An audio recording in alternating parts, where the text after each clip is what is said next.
With thanks to the MirYam Institute, to Benjamin Anthony, to Rosita Panini and Alan Langer. Hello to you. My name is Johnny Gould, and the question we're asking today is to recap what has happened in Israel's fourth election in under 2 years.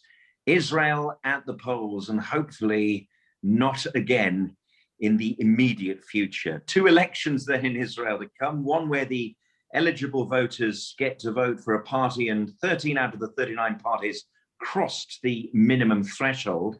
The second election came earlier on the week of this recording, where President Rivlin met with leaders and party representatives to ask each faction who did they recommend to become Israel's next prime minister. And the result was Likud with 30 seats, Shas 9, UTJ 7, Religious Zionists 6, giving a grand total of 52 for Netanyahu, while Yesh Atid with 17, Blue and White with 8, Yisrael Beitenu 7, Labour 7, Meretz 6, with a total of 45 voting for Lapid. Yamina, 7 seats. Well, they told President Rivlin that their party recommends Naftali Bennett to become the PM, while Gideon Saar, Joint List and Ram did not recommend any candidate.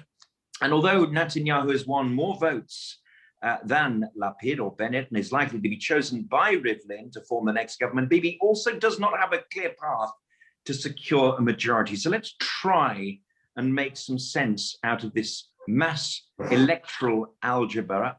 And two very auspicious guests, as always, and I met up with these gentlemen before Israel went to the polls for the nation's fourth election in under 2 years. It's a warm welcome once again to Ambassador Danny Ayalon, former Israeli ambassador to the USA, and Dr. Nachman Shai, former member of the Knesset for the Labour Party.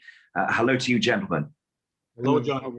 How are you? May I start with you, Nachman, and say yes, commiserations on just missing out on becoming an MK again, but it was just missing out as the Labour Party showed that there is life again on the left of centre in Israel. Yeah, I mean, this is the most encouraging message I can get from the outgoing elections, that Labour was saved. Not only Labour, but Meretz next to us. Well, together we have 13 mandates, which is quite a miracle, political miracle. And I believe it's quite a positive message, because we do need strong right and strong left in order to balance the political map in Israel. Not only that, I say that even moving a little bit more to the center with Gantz with 8 and Yesh Atid with 17, it's quite a powerful presence right now in Israel's political arena. But in general, I'm very disappointed. Not because of myself. I mean, I missed the election. That's fine. But the very fact that we are unable to produce immediately a stable coalition, what we can see now is quite frustrating. That you rightly mentioned that maybe we start meeting now once in a few months, continuing this traditional conversation at the eve of the elections and then right after, because I don't see how they're getting out of there. I mean, the both left and right at this stage have no capability to produce a stable government, a stable coalition. And the question is, where are we going from here? Nachman, do you think that the electorate responded with a support for Labour because of the real shock that the government of Israel, that had been such a prominent force in Israel for the first, 35 years of the nation, had faced extinction at the last election, that people thought, well, hang on, they need a bit of support, that there was this bounce back because of that shock of Labour losing everything? The Labour had a very relatively young leader, a female, the only woman that leads a political party in Israel at this stage, which as far as I can see, and I came back from the United States and campaigned with my colleagues, and I was watching her, and she did very well. She really convinced many young, especially young women, to follow her, and I could see the bright eyes that were following her wherever she went. She came with a strong message. She's a real feminist, and she is a real leftist, and she is a real liberal, and that helped many Israelis to follow the Labour. And in general, Labour is not over. Labour has deep roots in Israel's history, as we all know, And those roots did not disappear. They're still around, and you just need something, a new wind suddenly to come up and help them. But by the way, don't get 7 mandates is not what we have had in the past. 7 mandates is much far from 56 that we have had at the peak of the Labour history. But this is positive development, I believe. So we should be aware that in general the Israeli public moved from center from left to center, and even from center to right. So maybe if we can stop this kind of shift and bring it a little bit to the other side, that by itself will be a very positive development as far as I am concerned. Danny, a warm welcome to you, sir. And as I mentioned at the start, the horse trading begins. It does seem to be leading to a religious Zionist center-right coalition, and maybe even an Arab inclusive government. Now, that doesn't sound so bad, does it, if we want to try and produce a bit of cohesion in the country? Well, the short answer is right, Johnny, and it's not bad at all. But first of all, let me again thank you for hosting this in a very professional way. I want to thank the MirYam Institute, a very important one, Benjamin, Anthony doing a great job, Alan and Rosie. And it's always great to be with my good friend, Dr. Nachman Shai.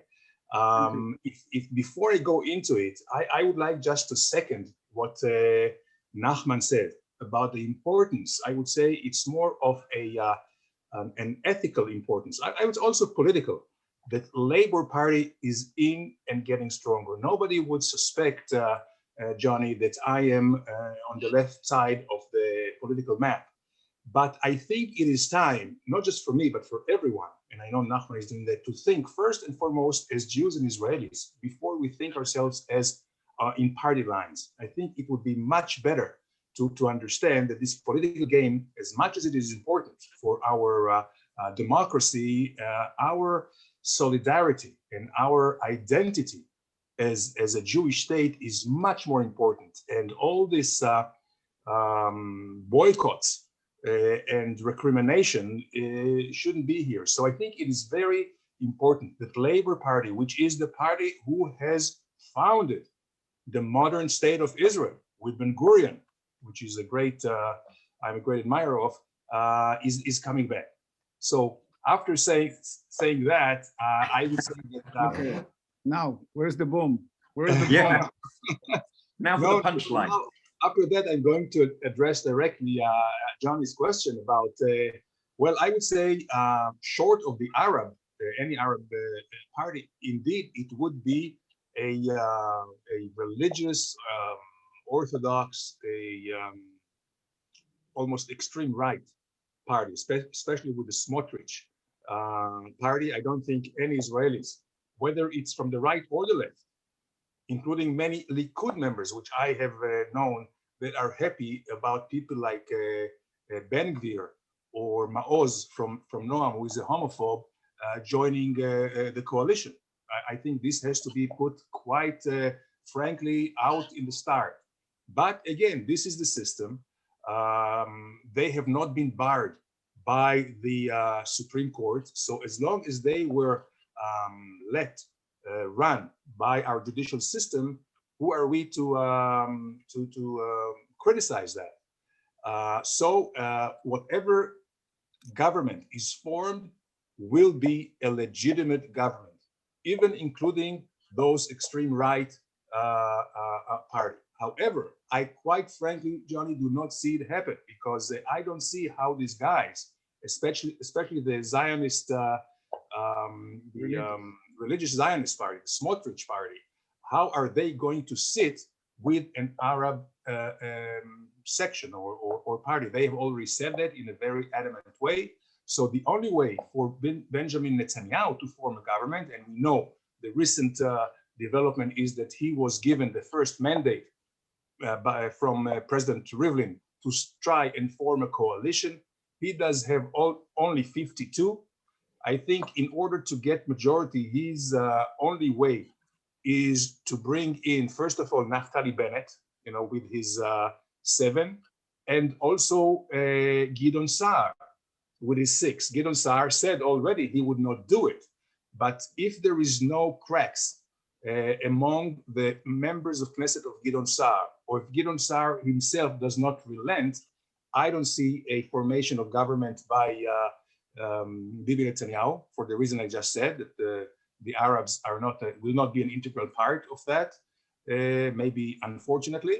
And then there could be two ways, two scenarios. Either the president will take the mandate from Bibi Netanyahu and give it to Yair Lapid on the other hand, and then we will see, on the other hand also, I don't see how Lapid can bring in 61, because the 45 that he has now, let's say, if he can get, and that's a big if, both the two parties of Bennett and of Gideon Sa'ar, he has 58. So he also needs an Arab country, an Arab party. And again, will Bennett and Gideon Sa'ar sit with an Arab party? So it seems like if I have to bet now, we are running fast, unfortunately, to a fifth election. President Rivlin, if he appoints Netanyahu, he will try to form a new government, and he has 28 days to do that. Let's hope there won't be another election. We've talked in the previous broadcast about the tragedy, as Dr. Shai Nachman called it, and I'm sure many of us would agree with that. But there's a new sheen about elections in Israel now, and we have the sheen, the shining light of the Abraham Accords to enjoy with a possible new consensus coming in Israel, which is why my next question is half comment. And I'm just annoyed, really, distressed slightly that Arab MKs should walk out of the Knesset when they hear the national anthem. We have Muslim Arabs who are proud to be Israeli, and they serve in the IDF. There are many of them, but when they are there, they are an example. We have many Christian Arabs serving, and maybe even the inclusion of an Arab government, which is something that Nachman also talked about. Can we try and persuade Arab MKs to not look like dinosaurs? The Abraham Accords are here. May I ask Nachman, first of all? Thank you, Johnny. I'd like, first of all, to join Danny in congratulating the MirYam Institute, Rosie, Alan, and Benjamin for doing those kind of webinars. I think that this is very helpful to a general audience, and I'm glad that I have an opportunity with Danny and you, Johnny, to share our knowledge on Israel with a larger audience. Back to your question, it wouldn't be a surprise, but maybe it is, that the Arab Knesset members voted against the Arab Accords. The Arab Accords. Do you get it? These former potential candidates to serve in either government of the center left or the center right, both of them, all of them voted against the Abraham Accord. So where are they now? And by the way, leaving the plenum, when they play the national anthem, half of the Israeli soccer national team now, almost half of it of soccer is made of Arab players. Well, they play very well, by the way. They score for Israel. And when they play the national anthem, they don't sing the words because there is a confusion when it comes to the word, but they do stand and respect the national anthem. And they don't even kneel as they do in this country, where these days when they play the national anthem from other reasons. So I think they should respect the country where they live in. This is the state of Israel. If they don't want to be to live in Israel, let them go somewhere. But they all insist that they are Israeli citizens. This is the national anthem of the state of Israel, where they are legitimate citizens. In my view, in my opinion, they're also legitimate partners in future coalition. But it's an offense. It's against the state symbols when they decide to walk out of the plenum when they play the national anthem. So they should make up their mind. What do they really want? To be Israelis, Israeli Arabs, or even calling themselves Palestinians, or to move to somewhere else? And I really insist on that because they have to figure out where they are. They cannot play the game on both ends. Danny, yes. Sorry, Please carry on. No, I believe that Arabs should be members of coalition, political coalition in Israel. Not even supporting from outside. They can be in the coalition. When it comes to security matters, matters of national importance and so on, they can be out of the room sometimes. That national security, if they feel like they cannot be part of it, but that's fine. But otherwise, when it comes to social, economic affairs, education, other civilian matters, they should be part of the entire society. That's the way to be integrated.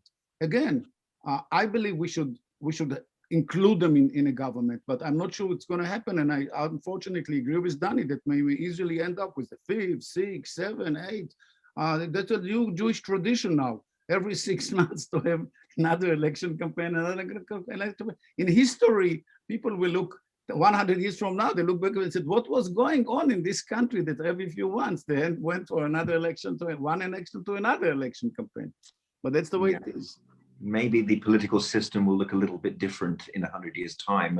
So. But Danny, let me pose that exact same question to you and recap from our last discussion before the polls, where you talked about the hope, and you felt the same, that Arabs might be part of a new consensus in the country, that we can allow them not to be Zionists. You know, they might not have to be, the great Zionists. Some Arabs are Zionists, but we have to respect that they can be Israelis in a modern country, a multi-national, multi-ethnic country, and not be specifically Zionists.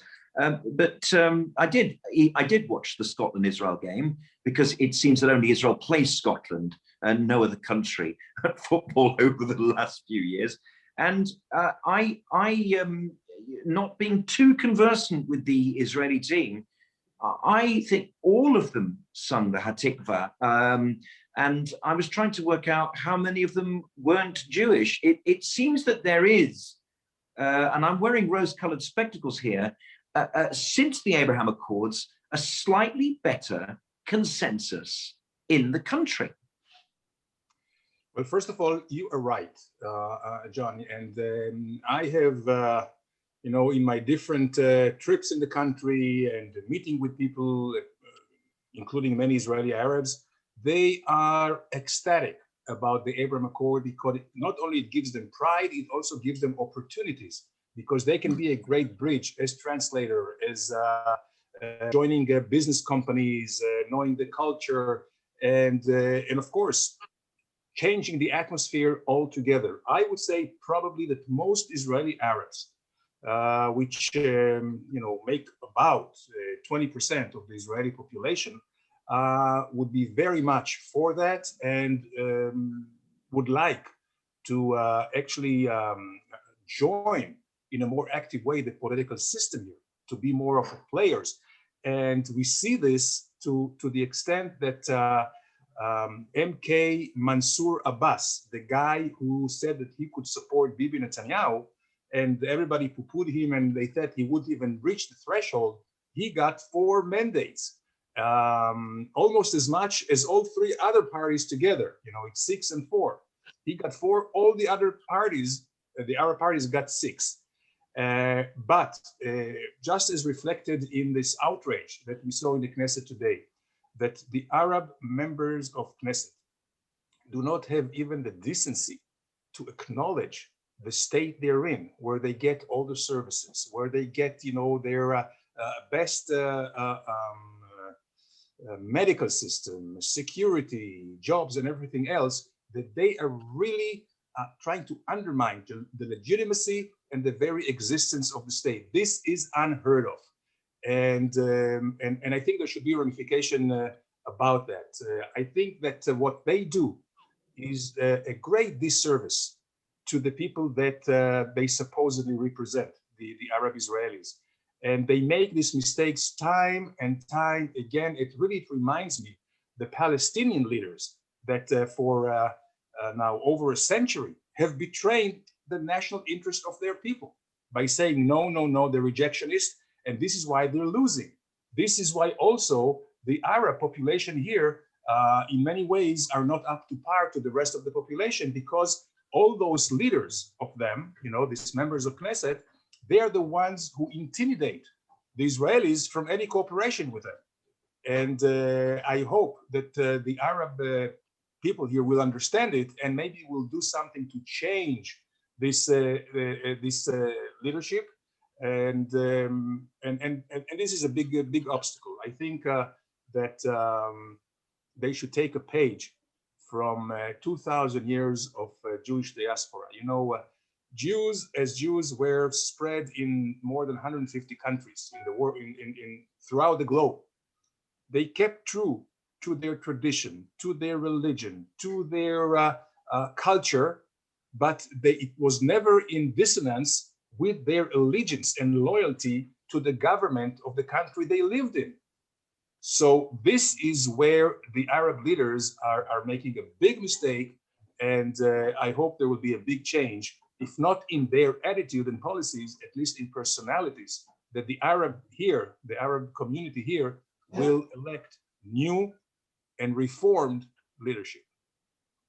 Beautifully put, Ambassador Ayalon. Thank you very much for that. And it's at this point that I'm going to draw a reference from my podcast series from a very eminent figure in Britain by the name of Ed Hussein, who wrote a book called The Islamist, who is a practicing Muslim who supports the ideas of British sovereignty and is a Muslim reformer. And when I asked him that very question about how Jews around the world support the king and country in this country, support the president of the United States, there is no conflict between going to synagogue on a Shabbat morning and singing God Save the Queen here in this country. We say a prayer for the royal family every Shabbat morning. And I said, why can't the Arabs do the same? And they said the diaspora is a new concept. To be a citizen rather than a conqueror is a new concept to the 30 million Muslims in the Western world. And he said, you know, what unites even secular Muslims is the idea of bashing Israel. And that's not just Israeli Arabs, but Muslims all across the world. And it's at this point that the Abraham Accords, I think perhaps having discussed this with Ed Hussein, who predicted this underbelly of support in the Gulf states, for he is half Saudi, and about the new synagogue communities that were being built in the community centers around the Gulf.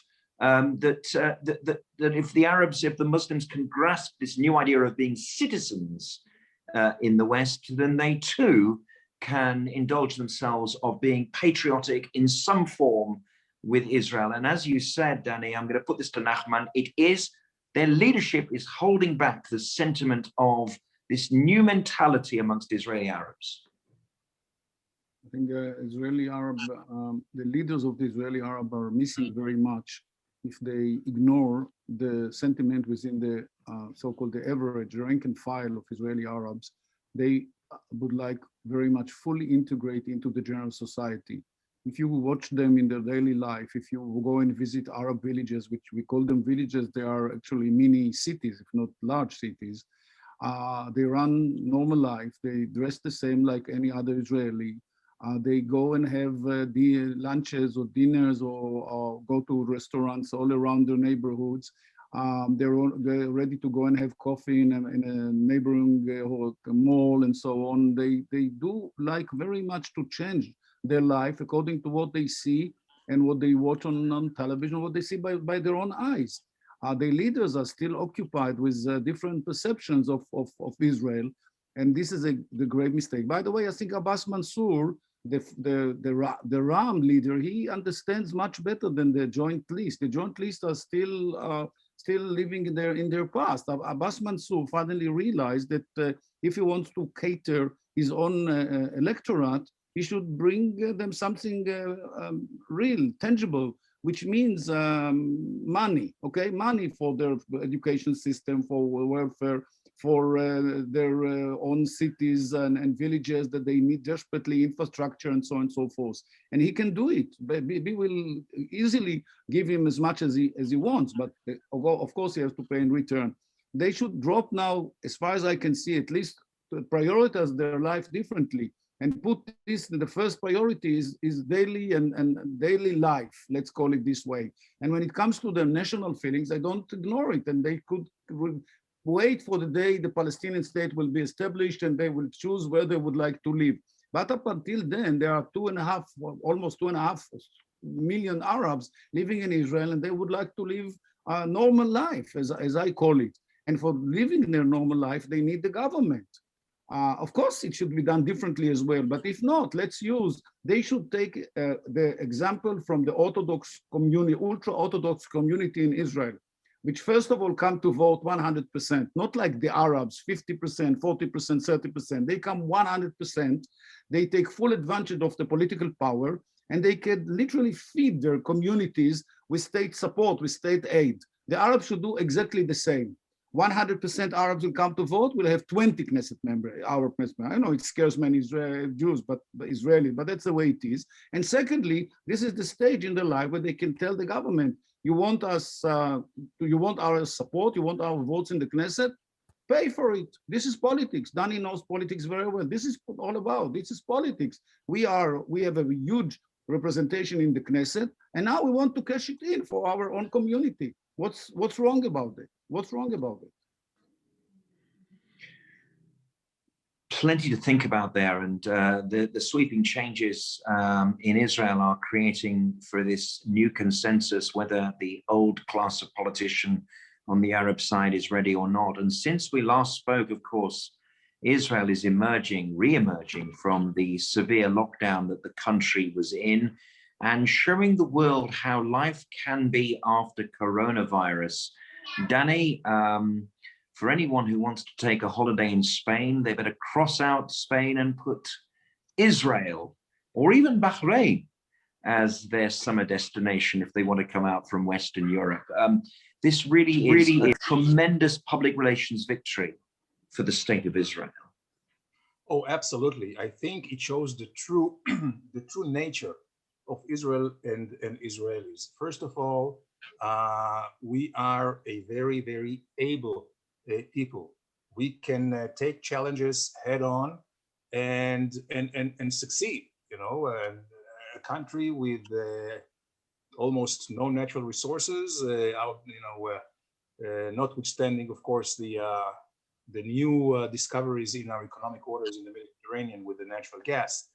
But yes, I think that it also shows not just the strength of the Israeli society, it shows that Israel can be almost run. I mean, I'm saying something with, and it's not just tongue in cheek.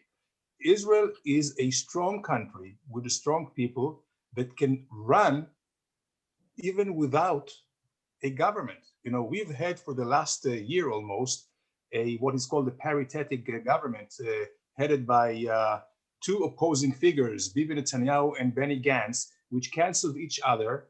And yet we have made a great achievement. And this, I think, goes true to the fact that we have few things going on for us. One is we have a great economic high-tech infrastructure. And the high-tech sector in Israel is robust and is very innovative and continues to innovate. You know, just in the last year, 2020, in the United States, 45 unicorns were developed. You know, unicorns are startups that become with a value of more than $1 billion.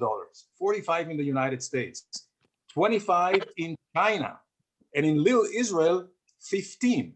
Per capita, it's enormous. And we are right there at the cutting edge and continue to be there. And then also we have, and of course this reflects on everything, because with technology, with AI, artificial intelligence, anything else can be IT, can be very easily managed. And this is why our HMOs, you know, our Kupot Cholim, could really work through our unique software and in a very efficient way vaccinate anyone who wanted in a very short period of time. So we have a great economy. If you add to that the natural resources in the sea, it's also very helpful, and we see it high. We see it in the strength of our shekel, which also represents a great strength in the economy. And I think one more thing is that people may not think about it, is we have a great security system. By that, I mean the IDF, all the intelligence security. It's a very seasoned, a very responsible system that almost can run without any guidance from above. In any case, I can tell you from my experience, and I'm sure that Nachman can tell you the same. Whoever is in government, whether it's from the right or the left, in 99%, they will take the advice of the professional general staff in the IDF or Mossad or Shin Bet and all those. So you see that the country is even stronger than the government. It's stronger than the political system, which is chaotic and which is in a stalemate. So if you add this to the fact that today Israel is almost coronavirus free, yes, I would really encourage anyone who can come and travel. And I'm not sure that Israel will receive it, because it has to show that whoever comes now has to be to have proof that they don't have any coronavirus, no variants of those. And then, of course, they can enjoy a beautiful, beautiful country with beautiful golden beaches, great weather, great archaeological sites, and of course, entertainment. Tel Aviv, Johnny, was, year after year, is voted in as one of the best 10 cities in the world in terms of interest, in terms of fun, in terms of experience and what to do things, bars and galleries and whatever. So yes, I think we have a great PR now showing for us. We have had it all the time, but it was very hard to present it in front of the people, because we had to unfortunately play a defense against all the incitement and against the libels that were thrown at us by the Palestinians, the Iranians, and their collaborators. If Frank Sinatra had been a star of the 21st century, the city that he would wake up from the city that never slept would indeed be Tel Aviv, and not the Big Apple, perhaps. By the way, Frank Sinatra was a great Zionist. He was a great fan of the state of Israel. His best friend was Sammy Davis Jr., who converted to Judaism. Wow! I love this. Danny, I love this conversation. This conversation is great. It's the second time that I've had the pleasure of being on air with you. The third time that I've met you, and this is one of the benefits of partnership now. Johnny, one word to agree with Danny about that the people in Israel are much better than their government. Right. This is the miracle. Sometimes I feel that the people of Israel deserve much better government. Because I agree with me. And by the way, it happens also during Israel wars, especially the Yom Kippur War. The people, the soldiers saved the country, not the generals. The generals were fighting between themselves, but the low-ranking officers, the commander of the commander battalions, platoon commanders in the very front, they saved the country, sacrificing their life. I mean, we are getting very close to the Memorial Day for the fallen soldiers, so we better remember that it's not about generals. Generals were sitting wherever they were. I don't discriminate. I don't underestimate them. Okay, some of them are very talented. But at the end of the day, it was the soldiers themselves, the rank and file in the very front that saved Israel in 1973 in both South and North. And we better remember that. That's what he said right now, that when it comes to the present political economic crisis, is the people of Israel suddenly that wake up and said, okay, let's go back to work and start working and producing what we missed in the past year, and the economy continue to grow. It's not about the government to run the country. The country for 2 years has no budget, no state budget. Can you believe a state without a budget? MirYam Institute has a budget, right? I'm sure there's a yearly budget for MirYam Institute, but State of Israel for 2 years have no budget. But the people of Israel understand that this is all about themselves. If they don't do it, no one will do it for them. So that's why the people of Israel, as I said before, are much better than their leaders, their politicians, and the Knesset members and the government ministers. That's how I feel about it. One of the best sound bites of our last interview, Nachman, was when you told us that it was a tragedy and where are the budgets, and when the phone rings at 3 a.m, who's going to answer? We need a budget. We need it's a tragedy for the people. So actually what Danny said is something you contest. We can't quite run the country without effective leadership, however chaotic it is. But you still need a budget. I mean, you can't run a state without a budget. Bibi plays the game as if there's now no financial limits. He just want to give more and more money to the Israelis. It doesn't work like that. Our grandchildren, Danny, will pay for it. Not only our grandchildren, because someone will have to pay all those debts. I mean, the money is not coming from heaven. It's from the sky. The money is coming from somewhere. The state is taking loans, huge loans, and we'll have to pay it back. There's no doubt about that. Who is going to pay the debt? Our children and grandchildren. Generations from now will still pay those debt. And Bibi says, okay, I have a lot of money, but only the opposition doesn't let me give the money away. Don't play this game with us. It's time to calculate what are you doing and spend the money on what will happen, the economy to grow, not just give money to people to stay home and watch television. Let's make sure that the economy will start functioning again, as it's by the way, it's being done in America right now, and I can watch it by my own eyes. And I had to ask you a question, I think, with two answers. I fear that however much you are united in your hope for the country, that you might deliver a pessimistic answer to this. But I want to actually perhaps reach through the possibility of hope to you both, Ambassador and Professor, that if Benjamin Netanyahu does form the next government, you both warned that the cycle of elections will go on and on and on. However, is there anything in the last month that makes you think perhaps we might be at the end of this never-ending cycle of votes? Can I start with you, Ambassador? Well, I would say the only glimpse of hope to do away this vicious cycle of repeated elections is the faint voice that I hear, very weak, from the Likud quarters about the idea of offering Prime Minister Netanyahu the presidency.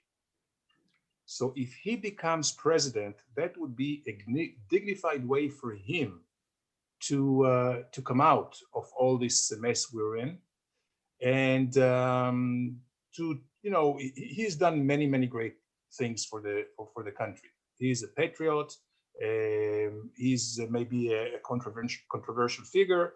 He's standing for trial, but the trial is not over, and he has to be presumed innocent unless the court decides otherwise. If this would be the case, and he will, of course, relent and agree to that, then I think Likud and even Yesh Atid, can form a joint government. Then you see, and this is the war of attrition that we see. The country today is not split ideologically, or at least the elections are not about ideology or vision. It's about a person, anti or for Bibi Netanyahu. And each side is trying to actually exhaust the other side. And no side so far has been successful. The anti-Bibi campaign says, well, Bibi is the problem. If you just take him out of the equation, everything else is going to be solvable. Of course, the pro-Bibi say the otherwise, but unless and until we have one camp acquiescing to the other, I'm afraid we will not have a way out.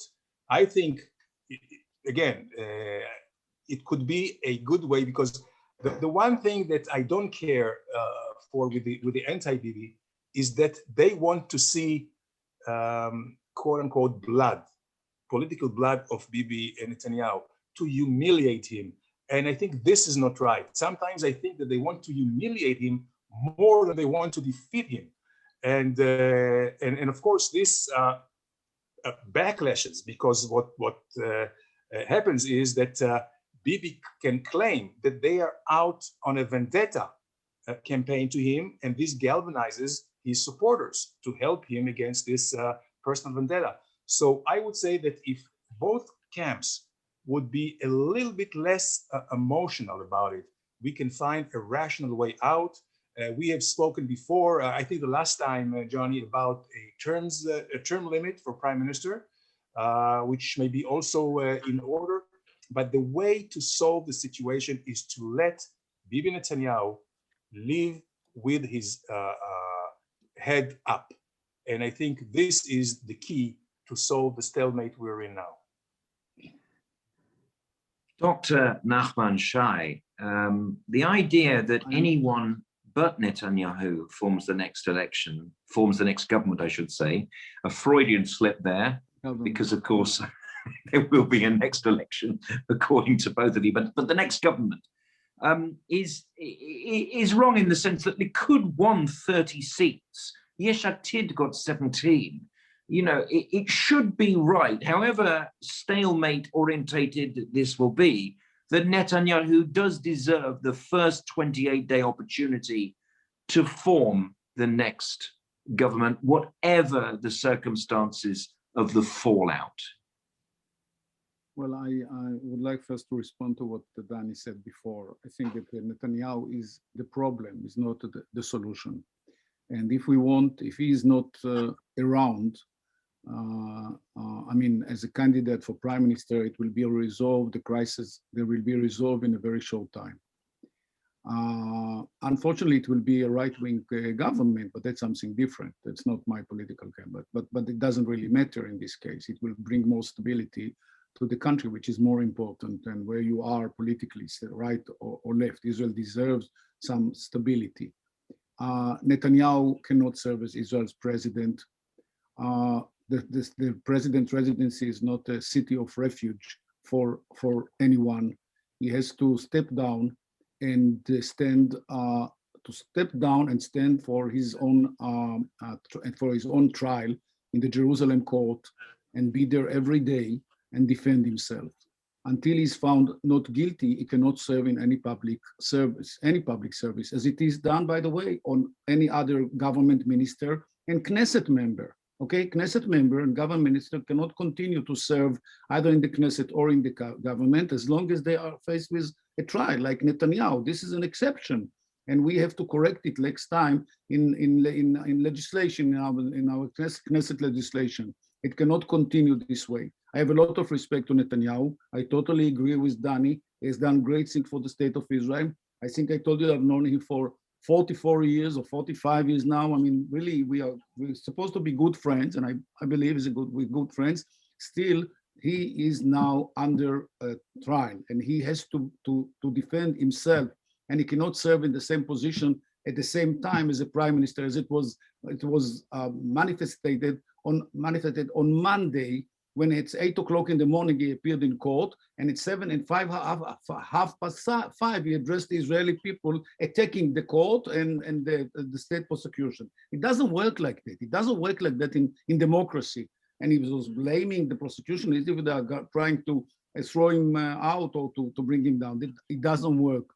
Israel has to heal itself from what we've been doing. And part of it is the issue of Netanyahu. I have a lot of respect to him. Let him rest for a year or two, as long as the trial takes. If he gets out of it, he can return to serve as prime minister. If not, let the court decide about his fate, about his future. But it doesn't work like that. And back to the political issue, I agree with Dan. It's just a matter. I mean, at this stage, the right has a majority in the Israeli Knesset, and they can form very easily a new government. We'll be in the opposition. Okay, so we'll be in the opposition. That one day will be the government. But otherwise, as long as Bibi is there and he's playing those political games, We are not going anywhere. We'll end up with another cycle of, as Danny said, vicious cycle of elections coming and going, coming and going. Where will it end? And by the way, it costs a lot of money. It's not free, by the way. Each election campaign is 2.5 billion shekels. It's around $600 million for a state like Israel, a very rich state like Israel. It's a free day, by the way. Election day is a free day. It's a kind of holiday. America is a working day. People go to work here on election day, but they are poor. They cannot afford it. We can afford it. So Israelis enjoy themselves. Elections, another day on the sea, another day on a trip, visit, family trip, and so on. It doesn't work like that. It doesn't work like that. Let's return to work in Israel and see how it works. Thank you. Thank you, Nachman. And you know, you said that I wasn't being clever here, but I could have predicted that Benny Gantz's blue and white army wouldn't get anywhere because their only unifying ideology was to get rid of Netanyahu and nothing else. All sorts of people were involved in that. And of course, it failed and failed. It did quite drastically. But let me ask Nachman, in fact, both of you, but I'm going to start with Nachman.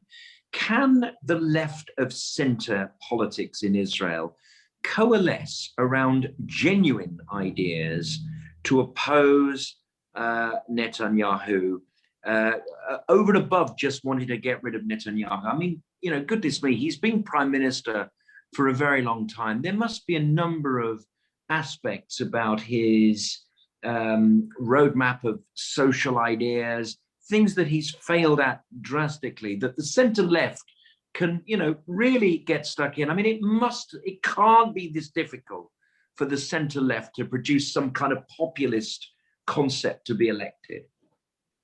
Not at this stage, because politically we are not as strong as the right-wing parties. But if you ask me in terms of future, yes, it's time to rebuild the center left. But I would like to see ideology, as you rightly said. It's not what we call atmosphere parties, being born and die in a few years. That should be parties that they have strong roots within the people and represent real ideology, real ideas that you can relate to. Sometimes I don't know what's the ideology of, you mentioned blue and white, I don't know. Some say now in a way it's a little bit of a Labour Party, a second version of the Labour Party, Benz and these Knesset members, 8 of them now. Because by the way, the Israelis were very compassionate on election day and they voted for them, they wanted to save him, and he ended up with the 8th mandate, which is another political miracle in Israel. But I want to see ideology. On the right, I see ideology. On the left, I see a mixed ideas that it's hard to figure out who stands where. I know about us, I know about Meretz. We are not Meretz, we are not extreme left. We are much more center than left. Then I'm also some doubts about Yesh Atid with Yair Lapid. Where are they? Where are they? 1 state for 2 nations, 2 states for 2 nations, no state for the policy. Where are they? It's hard to know. But they got a 17 mandate, which is nice. I would like to see much more ideology in Israel political life. I'd like to see that the issue for the next election will not be for Bibi or against Bibi. With all the respect, this is not the way to run the country. I'd like to see a real confrontation between 2 basic ideologies, the ideology of the right and the ideology of the left, the ideology of the conservative and the ideology of the labor. That's what I would like to see in Israel politics between Republicans and Democrats. That's the 2 different perceptions of how to run a state and how to run a nation. That's what I would like to see in Israeli politics. And it's time to return to that. But that's what we were. Ben Gurion and Begin represented 2 different political worlds. They didn't just presented political parties. They presented different ideologies, how to run the country, how to run Israel. Danny, the same question to you, sir. As a right-wing observer of left-wing ideals in Israel. Well, I think they are in flux. Nachman is right. I don't see not only ideology or vision, I don't see any focus on anything. They say what not, but they don't say anything. They don't, in an affirmative way or a positive way, they show a vision with a roadmap how to reach there. And also they're split so many ways. You know, Johnny, this famous or infamous Napoleon Bonaparte said in the past that it's better to be against a coalition than a part of a coalition. And this is what we see. Bibi single-handedly beats this coalition of ragtags, of, you know, people who cannot even get their act together. And the Israeli public is certainly on the right. And you know why? There were two historical events that cemented the, I would say, the common sense of Israelis.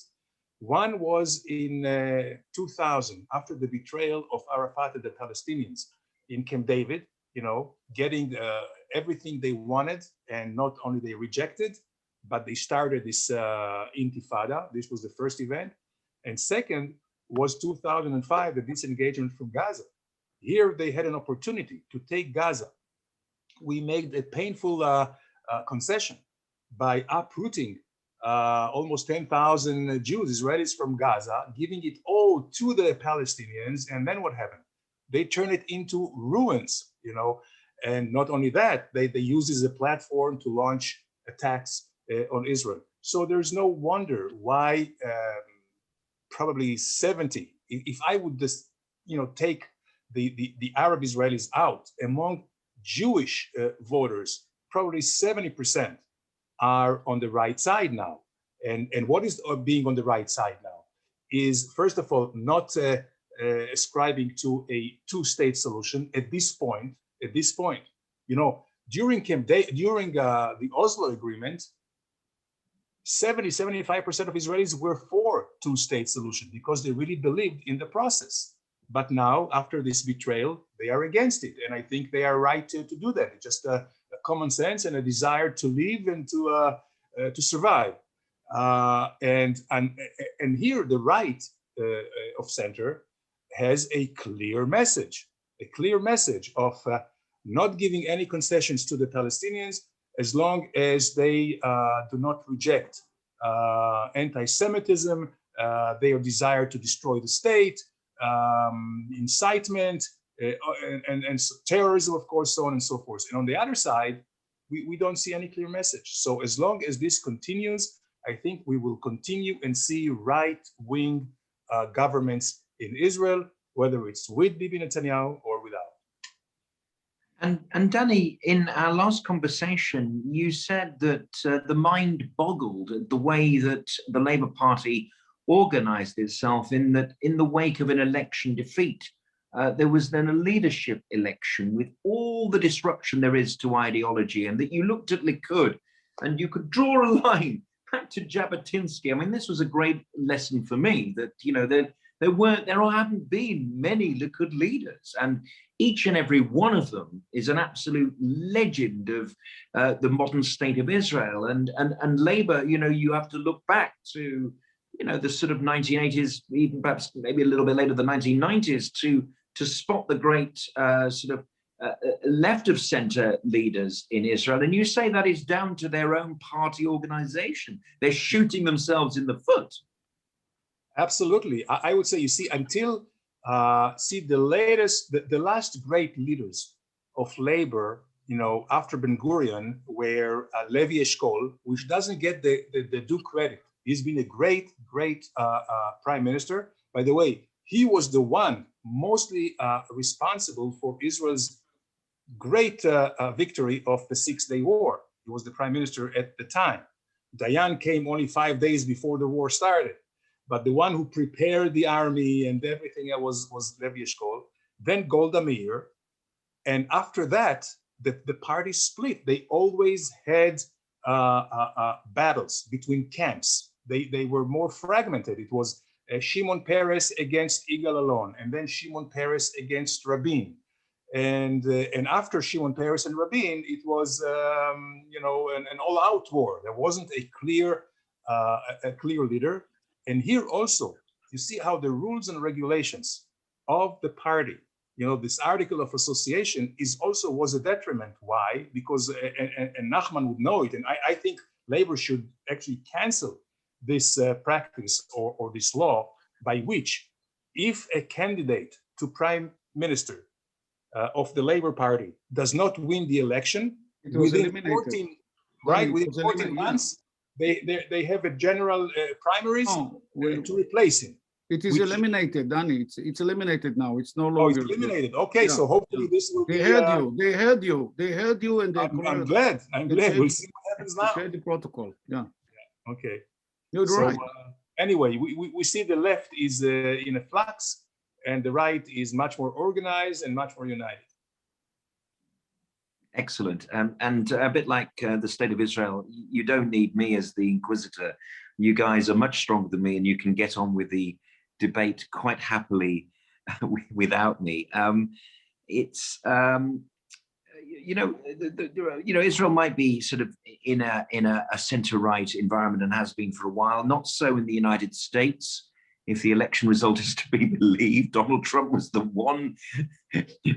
one-term president, and we now have a president who is an about turn for Israel. Both of you had said, look, he's a known quantity. We've known this guy for 50 years. Nachman said, when the chips are down, we will know that Joe Biden is a friend of Israel. But, Nachman, you also said, but, beware of the Democratic Party. There are some questions over that. Danny, obviously, you are a master of American politics when it comes to Israel. We have already seen a dialogue opening with the Palestinian Authority, which is now more welcome in Washington than it was under Donald Trump. We might know Biden, he might be of the old school Democrats as opposed to the sort of new ones. How worried should we be about Joe Biden? Not so much, Johnny. I know Biden personally. When I was in Washington, I met him a number of times. Of course, he was then a senator. He was also chairman of the Foreign Relations Committee in the Senate. I heard him, in closed rooms and also in public arenas saying that he's a Zionist. I think his sentiments are clearly with Israel, and also his foreign policy is based also, he believes in this ironclad commitment of the United States to the security of Israel, not out of any kind of generosity, but out of a vital American interest. And by the way, he said so last week, Johnny. He had his first foreign affairs speech. Many countries were not mentioned, including, of course, here in the Middle East, Egypt. All the traditional American allies in the region were not mentioned, except one country, Israel, in the context where he said that the commitment of the United States to Israel is ironclad. Now, there is no doubt that there is an about turn when it comes to their policies towards the Palestinians. It's going to be totally different than what we saw in the Trump's administration, but this will be more of a tactical change rather than a strategic change, simply because Biden, who has been very realistic and very judicious, very experienced, burnt by the 8 years of the Obama's attempts to no avail to bring the parties together and to find a final status agreement, he will not, in my mind, expend any political capital on what he sees as a lost cause. It's not in the cards right now to have a final settlement between Israel and the Palestinians. So the policy of the administration of Biden will be more of a conflict management than conflict resolution. And in that sense, we see already that they have thawed the funds to the Palestinian Authority, which is not against Israeli interest, by the way. They're going to resume the presence of the Palestinian diplomatic mission in Washington, D.C. They will continue to send funds to the UNRWA and to other international organizations. I have no illusion they're going to criticize Israel if Israel decides to put new communities in Judea and Samaria, but they will not cross the line, which means that the bilateral relationship will be isolated. And we may agree, again, to disagree, on the Palestinian issues, but we are bound together on Iran, which is another issue. And here we have to be very, very on Iran. I'm more apprehensive about the outcome of the Iran-US beginning of negotiations, although indirectly now, than on the Palestinian issue. It's at this point that we should remind our viewers that Ambassador Ayalon served as Israel's ambassador to the United States from 2002 to 2006, during which time, ladies and gentlemen, relations between the two countries reached an all-time high. Strategic, political and economic ties deepened, expanded right across the board. Ambassador Ayalon played a leading role in securing the agreement for a $10 billion in US grants and loan guarantees to Israel, the roadmap to peace, and the historic exchange of letters between President Bush and then Prime Minister Ariel Sharon, and the bilateral trade that reached $20 billion and another $10 billion in investment. So Ambassador Ayalon, thank you for your service to the State of Israel, and those facts give Ambassador Ayalon's expertise extreme weight in this broadcast. Thank you, sir. And I just wondered, Nachman, you're a cheerleader. You're an ideological hopeful with Joe Biden, perhaps. Does your politics perhaps resemble his in some ways? Israel and America, though, being very different countries. I believe there is some changes that that Danny probably noticed as well. It's not this administration policy is not identical to the Trump's Middle East policy. First of all, Iran, for example, that Bibi resisted and still resist any renewal of the old deal, Iran deal, and the administration is pushing very hard towards this, the return to that deal, the Iranian deal with the European partners, and the same applies to the issue of the Palestinians. I can see signs of ceasefire between the Palestinians and then the new administration here. Money is coming back, is coming again to the Palestinian, which I believe is not such a big mistake, because the Palestinians need the money, and if there's no money, there'll be terror. You should choose. What do you prefer? Poor or poverty and hunger in the Palestinian Authority, or they will be well off? If they're well off, there'll be less terrorism. That's what we learned from terrorism. That's what we learned from history. But it doesn't depend on us. It depends on the Americans. Israel can do very little. This is the present administration, and I urge the Israeli government to recognize that there is a new president, that there's a new Middle East policy, and there are new secretaries in the defense and the Secretary of State and in the administration as a whole. And it's time to talk to them. And by the way, the fact that Netanyahu hasn't been to America yet, Danny knows that in previous administration at this stage, Netanyahu, the prime minister, was already planning a visit to meet the president, and I don't see it coming very soon. Not only because election, because maybe he wants to avoid a kind of a clash with Biden. He let him run in the country and settle a little bit, and then be much more comfortable. I'm afraid it won't be as friendly as it was between Netanyahu and Trump, but that's a new reality. Let's face it. There's a new boss in town, and he will have to adapt to it. And I hope very much American Jewry will be helpful, although they've been a little bit suffering from Netanyahu in this way or another. But we need American Jewry.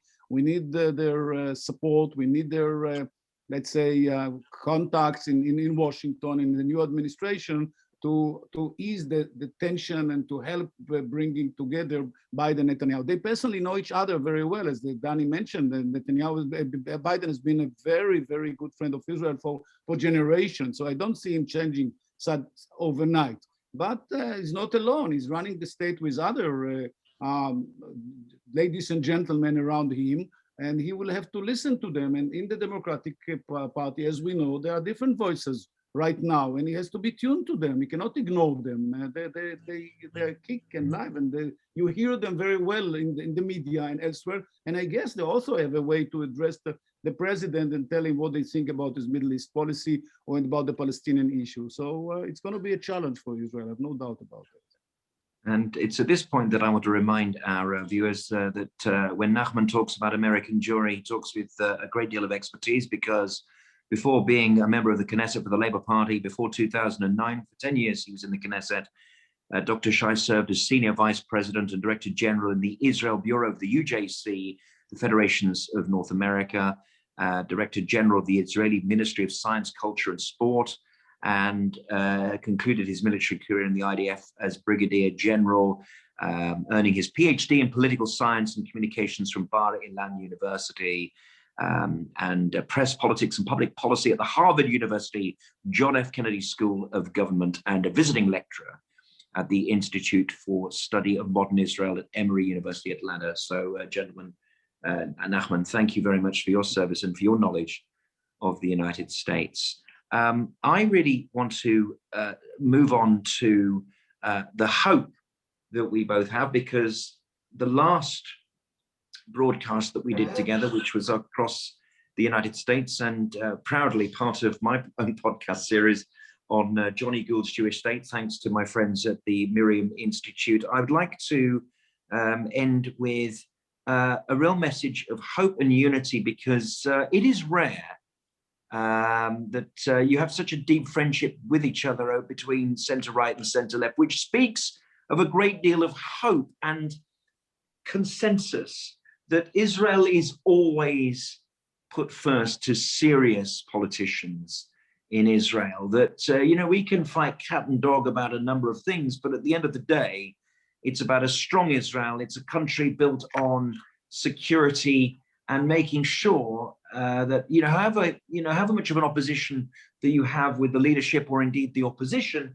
that you are merely custodians for the state of Israel, for the next generation and the generation after that. Ambassador Ayalon, you first, sir. Yes, absolutely. I think we also benefit. The Jewish people is one of the oldest in the world. I think there is a somewhat competition between us and the Chinese, who is older. But 4,000 years of really rich history and culture, I think, has taught us that that baseless hatred could be our detriment. And for 2 times we have lost our sovereignty and our home. The first one was for 7 years, the other one was for 2,000 years.